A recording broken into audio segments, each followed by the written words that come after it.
Welcome to Tough Talk. Join the conversation with Kiwi men as they tell their stories and talk about what they do for me time, what it takes to be tough on the inside, and how to be a good mate.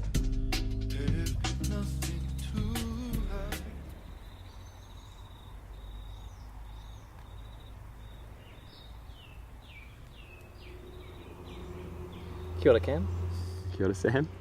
It's been real nice you showing me around the property here, showing me the restoration work you're doing.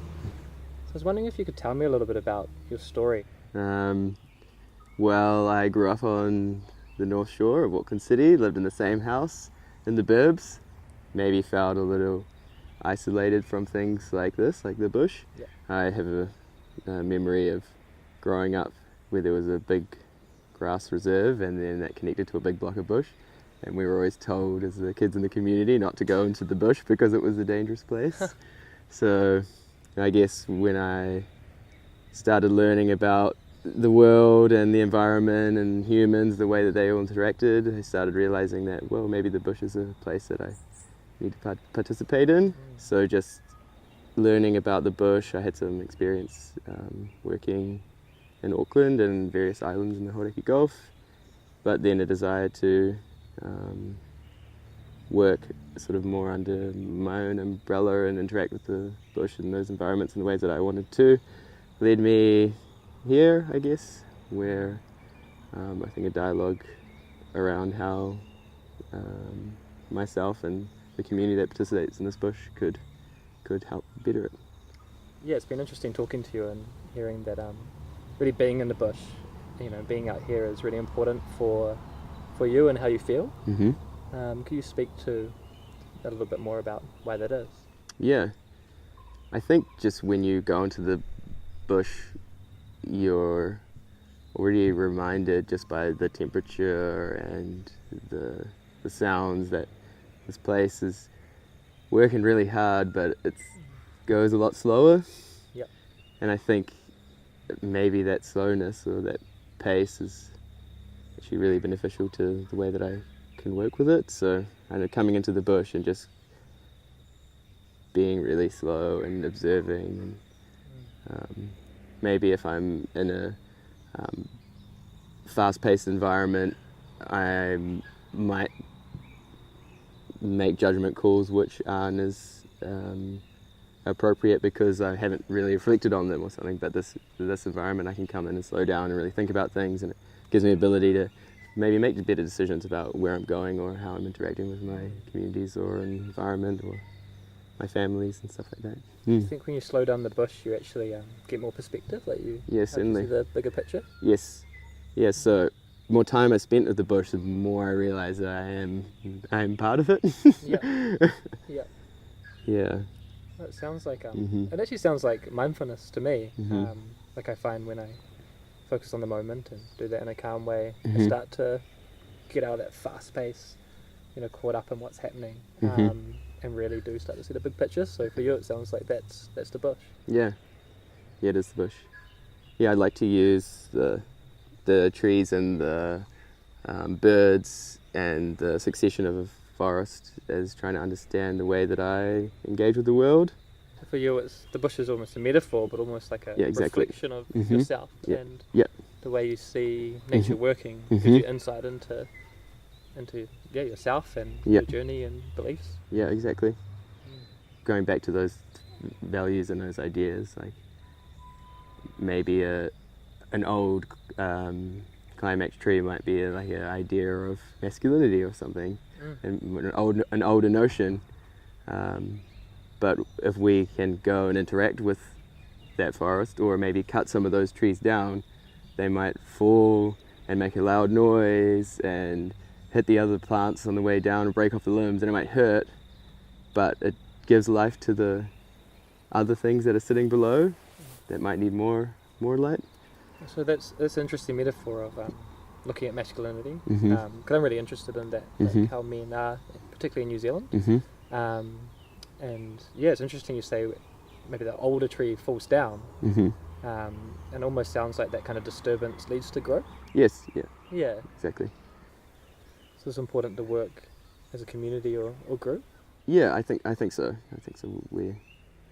This is a community of trees, and we're a community of people interacting. Like, I'm not going to be able to grow if I am not supported by my community, just like my community is not going to grow unless I'm interacting with it.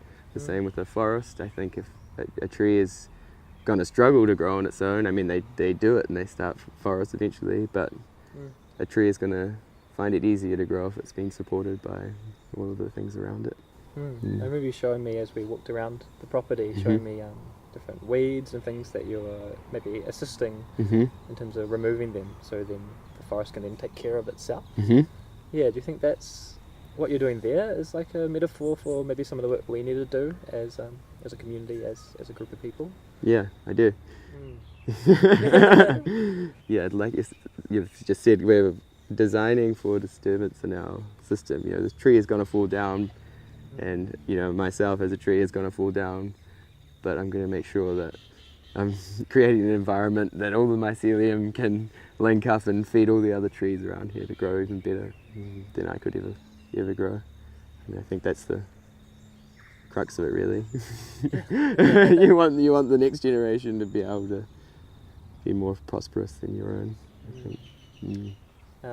So what anything else you do to get almost a taste of nature or bring it into your life when you are in the city? Is there any other things you do for your well-being?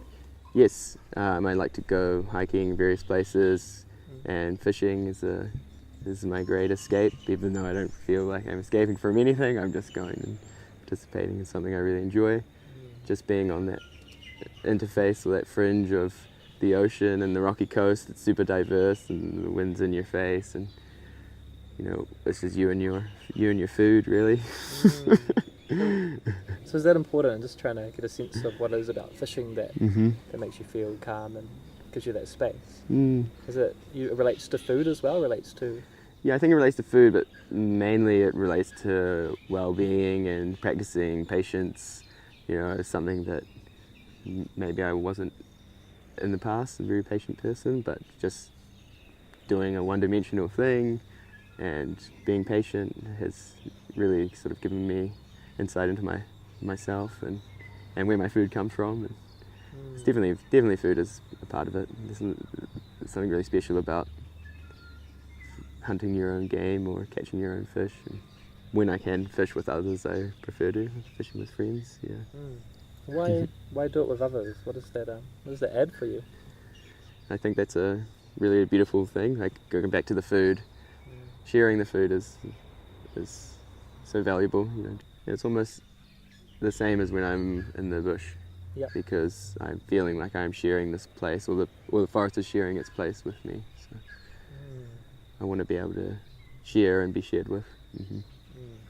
I'm really lucky to have a group of supportive friends who have been around for a long time, and I think that timeliness is really important, and being able to like reflect on how we may have engaged or how I engaged, and it's really open, and I'm grateful to be able to share from the heart, or even if it's the despairs or grief or moments of exuberance and joy, just knowing that I have a community that I can share what really matters, or what is important, or what's down low, or what's in the front of my mind, with impunity almost, like not feeling that I'm going to be judged, or that I'm going to be less of a person if I tell them that, or I'm going to be weak if I cry, or you know, that's those sort of things. So yeah, I think the timeliness is super important, but the best part about it is being able to be open and share freely, and know that when I share, I'll be supported, and my friends and family will provide their best opinions and judgments that they can, because I know that they have my well-being at heart. Yeah, I've also heard you have quite a described as quite an epic group of male friends. And do you find that this dynamic is present with your male friends as much as female friends?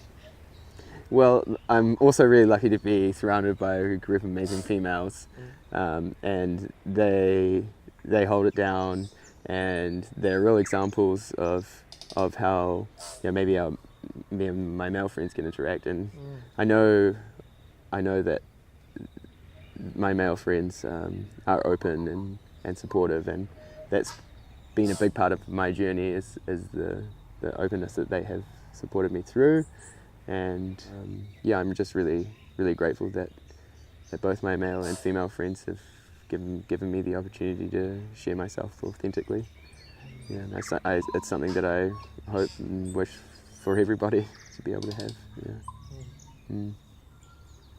Thanks, Cam. Yeah, thanks, Sam. I feel like maybe we should finish with a high five. Yeah, let's do a dirt leaf high five. Cool. Feel good?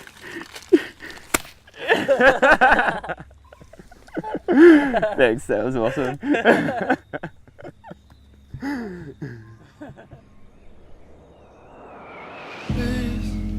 Please,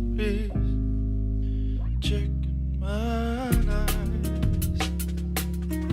Kia ora. If you like what you see, follow us on Facebook or Instagram. Subscribe on YouTube or go to our website to sign up for email updates from me. Keep liking and sharing our videos to grow the movement. Peace.